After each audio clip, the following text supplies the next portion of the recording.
Baik, selamat bertemu kembali di mata kuliah Introduction to Linguistics. Setelah beberapa minggu yang lalu kita membahas tentang morfologi, salah satu cabang ilmu linguistik yang membahas tentang kata dan pembentukannya. Saat ini kita akan lanjutkan mengenai dasar-dasar sintaksis. Sintaksis itu apa?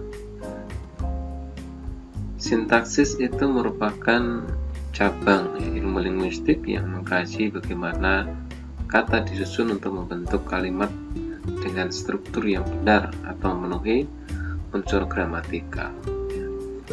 Atau ada yang mengatakan bahwa sintak itu seeks to describe the way words fit together to form sentences or utterances. Karena demikian, maka ada unsur gramatikal di dalam sintaksis. Bagaimana kata itu kemudian disusun membentuk kalimat yang benar, itu harus memenuhi unsur gramatikal. Oleh karenanya, ketika ada mata kuliah grammar atau tata bahasa, maka dia merupakan bagian dari sintaksis atau itu merupakan bagian yang tidak bisa dilepaskan dari cabang ilmu linguistik yang bernama sintaksis ini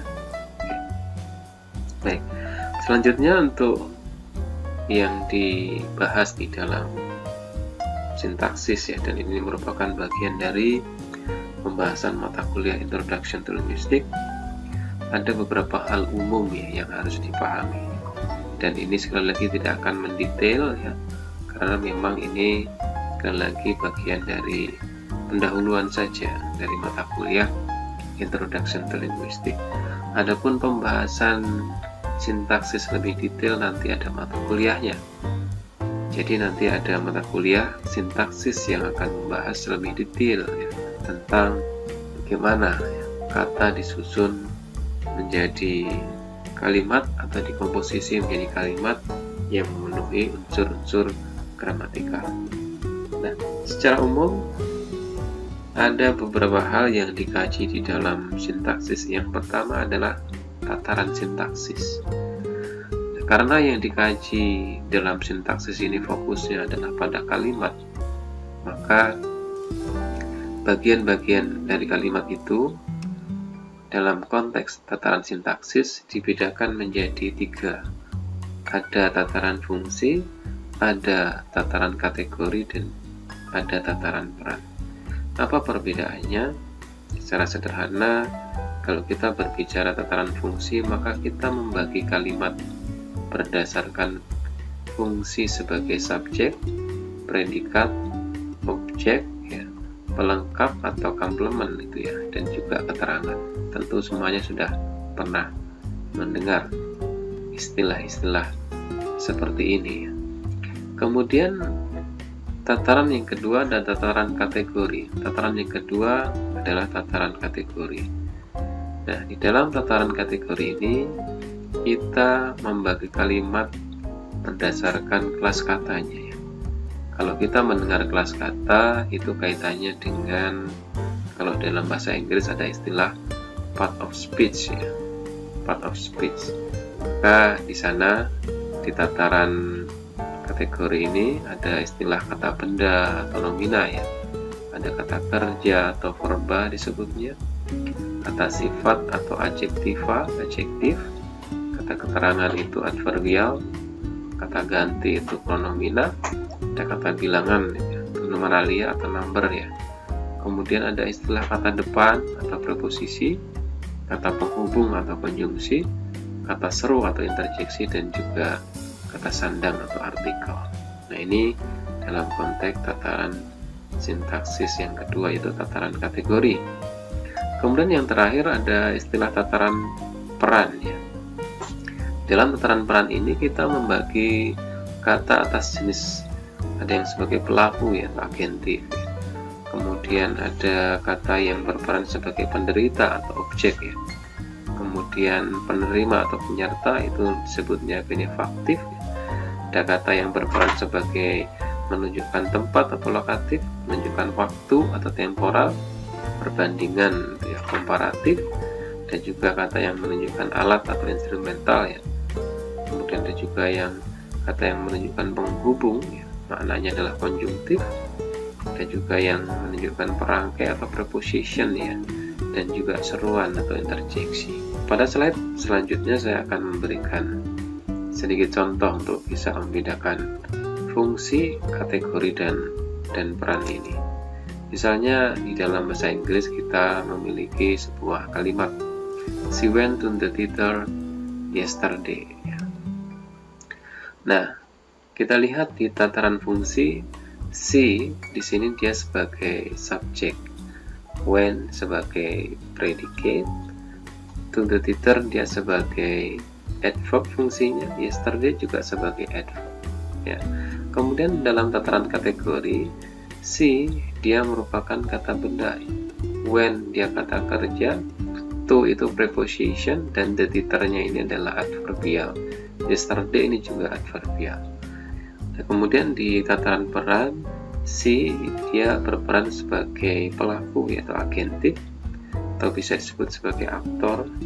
Sedangkan when ini dia berperan sebagai penunjuk activity atau the verb showing doing ya. Kemudian to the theater dia memiliki peran sebagai lokatif yang menunjukkan tempat ya, keterangan tempat ya. Jadi dia secara kategorinya adalah prepositional phrase, prepositional ditambah adverbial ya. Tapi perannya dia sebagai menunjukkan tempat, lokatif. Sedangkan yesterday ini perannya dia menunjukkan waktu ya, temporal. Jadi inilah 3 tataran di dalam sintaksis yang membagi kalimat menjadi tataran fungsi, kategori, dan peran. Nah, untuk selanjutnya yang terakhir yang dikaji di dalam sintaksis ini juga tentang satuan sintaksis. Jadi bagaimana satuan-satuan gramatikal itu dikomposisi ya, menjadi kalimat ya, menjadi klausa, menjadi wacana. Nah, ini kaitannya dengan satuan sintaksis. Satuan sintaksis ini meliputi kata, istilahnya ada frase, klausa, kalimat, dan juga wacana. Tentu semua sudah pernah mendengar istilah-istilah ini. Dan sekali lagi, istilah-istilah ini dalam konteks sintaksis dia merupakan satuan sintaksis. Apa perbedaan antara satuan-satuan ini? Kalau kata di dalam ranah morfologi tentu kita masih ingat bahwa kata itu merupakan satuan gramatikal ya, yang terdiri dari satu morfem atau lebih yang memiliki makna. Itu kata. Dalam bahasa Inggris misalnya contohnya car ya. Car itu kata, dia terdiri dari satu morfem car. Kalau diubah menjadi jamak cars, dia juga kata juga, tetapi dia terdiri dari 2 morfem ya. Morfem car, ya, morfem bebas ditambah dengan morfem terikat yang berupa afix s itu gitu ya.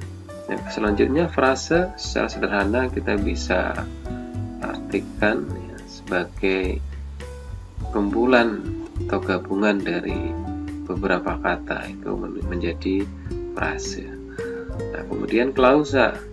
Nah, klausa ini merupakan apa? Dia satuan gramatikal yang berwujud kelompok kata yang sekurang-kurangnya terdiri dari subjek dan juga predikat ya, yang memiliki potensi menjadi kalimat. Ya. Kenapa di sini ada istilah memiliki potensi menjadi kalimat? Karena klausa ini nanti ada yang disebut dengan independent clause, klausa yang bisa berdiri sendiri, dan klausa yang dependent clause, yang dia klausa yang terikat. Ya, artinya kalau klausa terikat maka dia tidak bisa berdiri sendiri ya. Dengan kata lain dia bukan sebagai kalimat. Misalnya kalau di dalam bahasa Inggris kita memiliki kalimat I call you when my father came misalnya. Nah, I call you di sana dia sebagai independent clause kan ya. Sedangkan when my father can, dia sebagai dependent clause-nya, dan dia tidak bisa berdiri sendiri, gitu ya. Nah ini ketika dua klausa itu digabungkan, maka ini menjadi kalimat, karena kalimat itu sendiri adalah satuan gramatikal yang terdiri dari satu atau lebih klausa. Seperti tadi, I call you when my father came, gitu ya. Itu merupakan contoh dari kalimat. Kemudian kumpulan-kumpulan dari kalimat itu akan membentuk wacana, yang mana kalimat dalam konteks wacana itu terhubung satu dengan lainnya, itu membentuk satu kesatuan yang memenuhi unsur kohesi dan juga koherensi. Nah, dari pengertian ini, wacana yang seperti ini, kumpulan dari kalimat itu belum tentu bisa disebut sebagai wacana, karena ada syarat harus memenuhi unsur kohesi dan juga koherensi. Secara singkatnya, bahwa kalimat yang tersusun di dalam konteks wacana tersebut harus terkait antara kalimat satu dengan yang lainnya, membangun satu kesatuan ide, gagasan yang utuh di dalam paragraf-paragraf yang menyusun wacana tersebut. Nah, demikian untuk hal-hal yang terkait dengan sintaksis ini. Jadi memang ini sifatnya masih umum. Sekali lagi, di dalam sintaksis kita setidaknya memahami bahwa sintaksis ini merupakan cabang ilmu linguistik yang mengkaji bagaimana kata disusun untuk membentuk kalimat dengan struktur yang benar atau memenuhi unsur gramatikal. Kemudian yang dikaji di dalam sintaksis itu ada tataran sintaksis, di mana kita melihat kalimat itu dari 3 tataran ya. Ada tataran fungsi, ada tataran kategori, dan juga tataran peran. Dan terakhir, dalam sintaksis kita juga mengkaji bagaimana satuan-satuan sintaksis yang meliputi kata, frase, klausa, kalimat, dan juga wacana. Mudah-mudahan bisa dipahami, dan kita akan bertemu kembali pada topik yang selanjutnya. Terima kasih.